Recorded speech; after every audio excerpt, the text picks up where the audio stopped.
Let's bring in Democratic Congressman Mike Levin of California. First, before we get to the gas prices, I do want to get you to react to what Steph Ruhle just reported, a 15-minute conversation with the president, and it was pretty broad, far-reaching.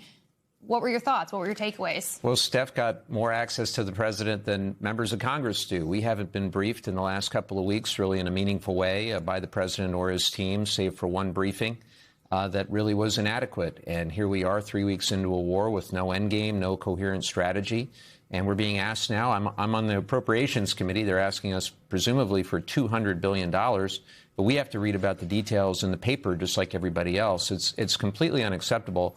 And there is a real disrespect for the Congress of the United States from this president and his administration, not just for the Democrats, mind you, but for the entire Congress. And my Republican colleagues, unfortunately, seem afraid to speak up or speak out because quietly they will tell you they're very nervous about how all this is going. Am I right to assume you'd be a no on $200 billion, or do you need to know more? Well, we'd be a no, but we need to know. Both are true. We need to know more in that we know very little right now. We have no idea what that money would be spent on. We do know that $200 billion would have paid for the health care tax credits to be extended for many years to come. It would pay for millions of people to have enough to eat and so many other priorities that evidently were too expensive for the president, too expensive for this administration, but they're willing to fund war. And speaking of expensive, nationwide gas prices are now inching towards the $4 mark per gallon. AAA is putting the average at about $3.91. It's almost $5, I believe, in your home state of California. Yeah. What do you say to people out there who are feeling this pain at the pump? Well, I guess two things. First is that the president flat out lied when he said he was going to dramatically reduce gas prices and energy bills. They've gone up. The State of the Union, which was only 3 weeks ago, seems like a lot longer than that. He said gas is $1.85. I mean, that was a complete lie. And since then, it's gone up by a lot. And it's a reminder to me of a second point, which is that oil as a global commodity it's constantly a reminder that we need to get away from the bad geopolitics of fossil fuels. It's not only bad for our environment, it's very bad for our economy as well when you have that volatility that is so linked to transportation, so linked to the goods and services that we all buy. And so that's why I think we need affordable energy that's also clean energy. And that's what I'm going to continue to push for. Do you buy the argument that this is just temporary pain for long-term security gain? Well, I think even if it's temporary in terms of this current spike, there's no question that having American transportation and American energy costs so intertwined with global oil commodity pricing is bad for the average consumer.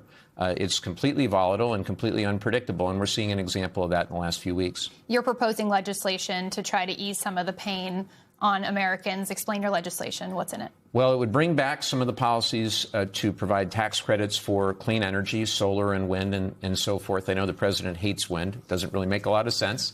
But it would also dramatically expand our opportunity to build the transmission grid that we need for the future. Right now, it's very tough for developers who want to build transmission projects to be able to. It's not a matter of not having enough capital or not having the right technology. They just can't get this stuff built. So making it easier and streamlining it's very important. They can't get it built, but can you get that done? Will Republicans actually compromise with you when we see that we have a midterm coming up? They talk a good game behind closed doors again, and I would love to think there are certain aspects of it we could get done. For example, one of the pieces of the bill is that people that are the multi-trillion-dollar companies that are making all these data centers actually have to foot the cost, not stick it to the average consumer or average small business person. That should be very bipartisan. In fact, the president even had a pledge, I won't say executive order, but a pledge on this. And there's no reason other than, again, my Republican colleagues are afraid to stand up and speak out against this president. And that's the sad state of affairs we find ourselves in. I want to get your thoughts on what the president has said when it comes to the state of the economy since the war began. Let's listen to him.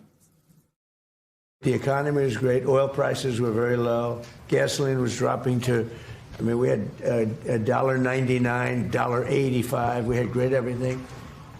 And I saw what was happening in Iran, and I said, I hate to make this excursion, but we're going to have to do it. I wanted to put out that fire. And I said, if I do that, oil prices will go up, the economy will go down a little bit. I thought it would be worse. Much worse, actually. I thought there was a chance it could be much worse. It's not bad, and it's going to be over with pretty soon. Do you think that's of reassurance to Americans who are paying higher prices at the pump right now that the president believes that it could have been worse and that it's going to get better? I'm not reassured by much of anything this president says. When he said $1.85, I don't know what country he's living in, but It never was $1.85.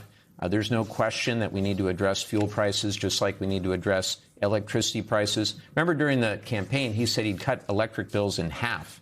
They went up last year by 13% as well. So you can tell the president's lying if his mouth is moving, unfortunately. Well, I wish we could have also addressed DHS, the shutdown. We talked about that during the break. He was lying about that, too. Well, we'll talk about that the next time we have you on. Congressman, I appreciate your time. Thanks for having me. Thank you so much.